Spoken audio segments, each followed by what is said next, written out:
Bismillahirrahmanirrahim. Assalamualaikum warahmatullahi wabarakatuh. Bersua dalam berita perdana malam ini, saya Ahmad Nurul Airi Haji Rani. Dan saya Harian Teji Metusin. Berita-berita utama malam ini.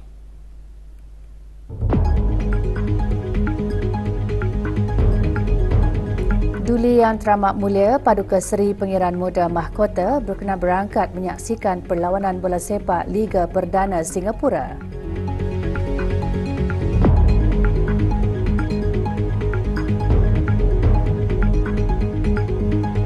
Sambutan ulang tahun Hari Kebangsaan ke-41, manifestasi perpaduan dan semangat patriotisme rakyat.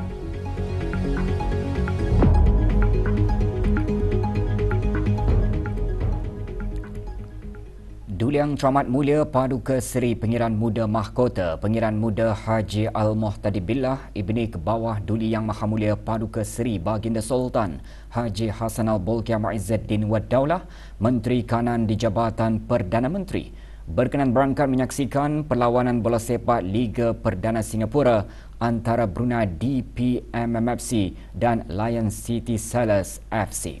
Perlawanan berlangsung semalam di Stadium Negara Hassan Al-Bolkiah Berakas. Berangkat sama Duli Yang Teramat Mulia Paduka Seri Pengiran Muda Abdul Malik.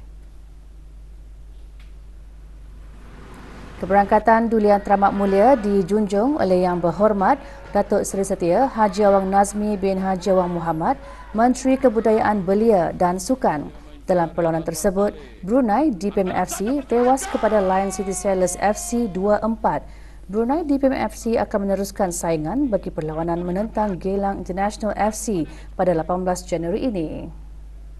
Bahaya bagi pasukan Brunei menyerang di pasukan Lion City. Satu rembatan dan jaringan. 1-2, baik gerakan kali ini, peluang untuk pasukan Brunei. Majlis Penandatanganan Perjanjian Pengurusan Haji bagi Jemaah Haji Negara Brunei Darussalam bagi musim haji tahun 1446 Hijrah 2025 masih diadakan di Kerajaan Arab Saudi. Menandatangani bagi pihak negara Brunei Darussalam Yang Berhormat Pihin Udan Khatib Datuk Paduka Seri Setia Ustaz Haji Awang Badaruddin bin Pengarah Datuk Paduka Haji Awang Osman, Menteri Hal Ehwal Agama, manakala Tuan Yang Terutama Dr. Taufik Fauzan Ar-Rabi'ah, Menteri Haji dan Umrah Arab Saudi, mewakili pihak Kerajaan Arab Saudi. Memorandum perjanjian antaranya mengandungi persetujuan perkara dasar dalam pengurusan haji. Juga diadakan majlis perjumpaan dua hala antara kedua-dua belah pihak di sebuah hotel di Jeddah bagi membincangkan pengurusan haji bagi jemaah haji negara Brunei Darussalam. Dalam perjumpaan tersebut, Yang Berhormat menzahirkan penghargaan dan tahniah kepada Kerajaan Arab Saudi atas pengurusan dan perkhidmatan cemerlang serta layanan baik yang diberikan kepada jemaah haji negara pada musim haji tahun lalu dan berharap akan berterusan bagi musim haji akan datang. Juga hadir Tuan Yang Terutama Awang Haji Harun bin Haji Junid, Duta Besar Istimewa dan Mutlak Negara Brunei Darussalam ke Arab Saudi. Kunjungan Menteri Hal Ehwal Agama beserta rombongan ke Arab Saudi atas jemputan Kementerian Haji dan Umrah Arab Saudi bagi menghadiri persidangan dan pameran haji edisi keempat yang berlangsung di Superdome Jeddah Arab Saudi sehingga 16 Januari.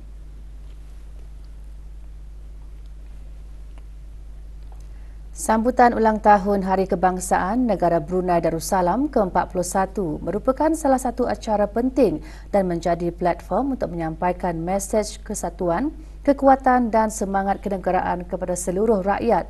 Justru jelas Menteri Kebudayaan Belia dan Sukan, perancangan dan pelaksanaan sambutan tersebut memerlukan usaha dan perhatian yang teliti agar ia dapat meninggalkan impak positif kepada negara dan rakyat. Berucap pada mesyuarat kedua jawatan kuasa tertinggi sambutan ulang tahun Hari Kebangsaan ke-41, Yang Berhormat Datuk Seri Setia Haji Awang Nazmi bin Haji Awang Muhammad selaku pengerusi bersama mesyuarat menegaskan penyertaan komuniti satu lagi aspek yang patut diberi perhatian. Sambutan ulang tahun Hari Kebangsaan tidak akan bermakna tanpa penglibatan aktif rakyat dan penduduk di negara ini, khususnya generasi muda. Sambutan ulang tahun Hari Kebangsaan ini bukannya sekadar acara tahunan, tetapi merupakan satu manifestasi perpaduan dan semangat patriotisme rakyat negara Brunei Darussalam. Oleh itu, penting bagi kita ini untuk memastikan sambutan kali ini mencerminkan aspirasi negara dan semangat mencintai tanah air yang kita ni kongsi bersama. Mesyuarat dipengerusikan bersama oleh Yang Berhormat Datuk Seri Setia Awang Haji Muhammad Juanda bin Haji Abdul Rashid, Menteri Pembangunan, dan Yang Berhormat Datin Seri Setia Dr. Dayang Haji Rumaizah binti Haji Muhammad Saleh, Menteri Pendidikan. Juga hadir Yang Berhormat Pihin Datu Lala Raja Major Jeneral Bersara Datuk Paduka Seri Awang Haji Halbi bin Haji Muhammad Yusof, Menteri di Jabatan Perdana Menteri dan Menteri Pertahanan kedua selaku penasihat bersama.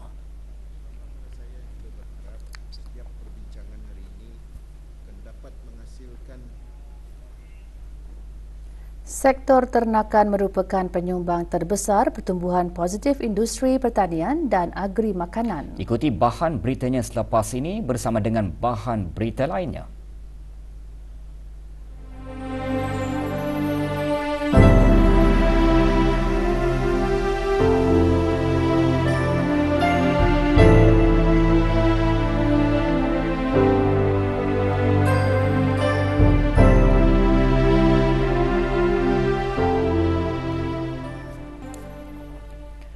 Pengeluaran kasar industri pertanian dan agri makanan negara mencatatkan pertumbuhan yang positif.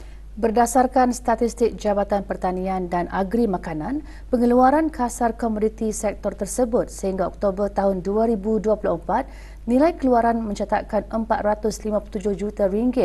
Sektor ternakan merupakan penyumbang terbesar dalam pembangunan pertanian dan agri makanan negara. Sehingga Oktober tahun lalu, sumbangan sektor ternakan bernilai RM268 juta berbanding RM265 juta pada tempoh yang sama tahun 2023. Industri ayam pedaging merupakan penyumbang terbesar dengan RM127 juta dari keseluruhan sumbangan sektor ternakan.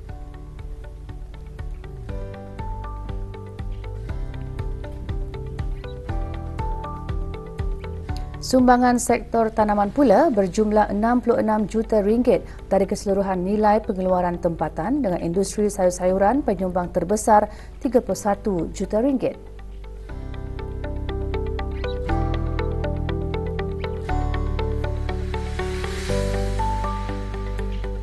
Manakala industri agri makanan menyumbang hampir RM123 juta dengan produk tambah nilai dan proses ternakan penyumbang utama sektor tersebut hampir RM92 juta. Perkembangan terkini industri pertanian dan agri makanan tempatan digerakkan dan dimajukan oleh para peladang, petani dan peternak yang menjadi pengeluar utama bekalan makanan negara.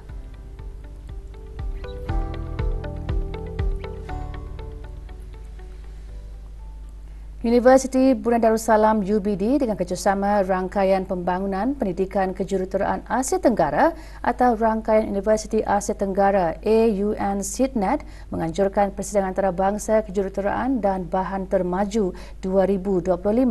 Beberapa pembentangan turut diadakan, antaranya menyentuh mengenai kepentingan kerjasama dalam memajukan penyelidikan kejuruteraan dan bahan.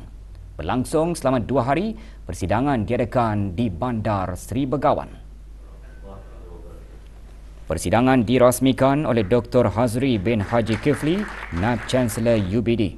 Dalam ucapannya, Dayang Juliana binti Haji Zaini, Dekan Kejuruteraan Fakulti Teknologi Bersepadu, menggariskan komitmen UBD dalam menangani cabaran global melalui penyelesaian inovatif. Jelasnya, sesi perbincangan dijangka memberi inspirasi kepada tindakan dalam menangani isu-isu mendesak.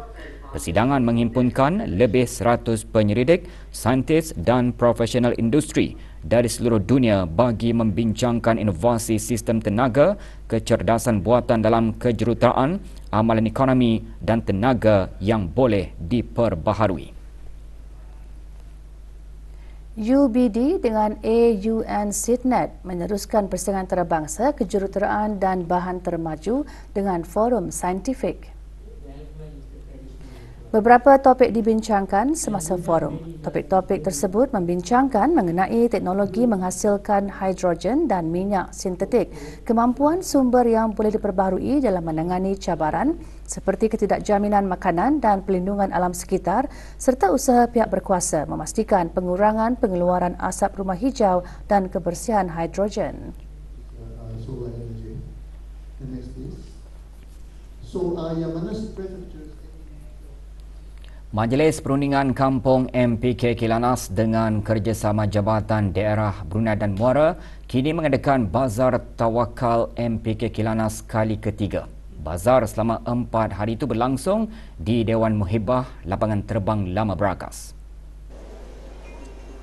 Menyediakan lebih 50 petak jualan, bazar disertai oleh para pengusaha kecil dan sederhana serta ahli MPK yang mengetengahkan satu kampung, satu produk, satu K, satu P masing-masing. Sebahagian hasil jualan akan dikumpulkan untuk disalurkan kepada tabung kemanusiaan rakyat Palestin di Gaza. Bazar dibukakan bagi kunjungan orang ramai bermula pukul 7.30 pagi hingga 5 petang.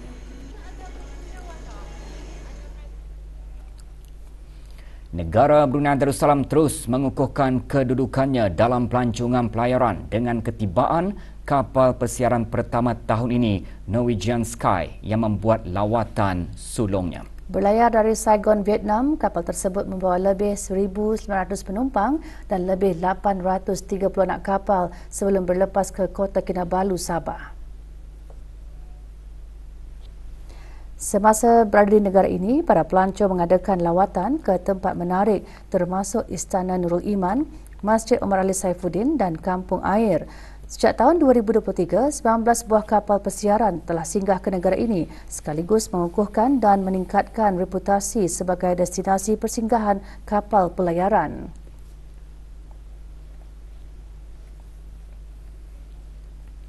Bank Baiduri telah menyertai Kompak Global Pertumbuhan Bangsa-Bangsa Bersatu UNGC menandakan komitmennya terhadap kemampanan sejajar dengan piawaian dan prinsip global. Dengan menyertai inisiatif tersebut, organisasi mendapat akses kepada rangkaian pemimpin global dan sumber untuk membina kemampanan model perniagaan sekaligus menyumbang kepada matlamat pembangunan mampan SDGs PBB.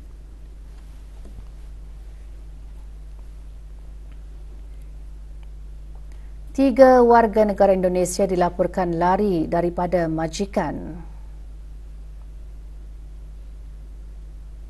Sebarang maklumat mengenai Rizky Anwar, 21 tahun, memegang nombor pasport E059374, Hitzul Islami, 24 tahun, E702415 dan Suherman, 35 tahun, memegang nombor pasport E7612226. Hubungi Balai Polis Seria di talian 3222612 atau talian kecemasan Polis 993 atau Balai Polis berdekatan.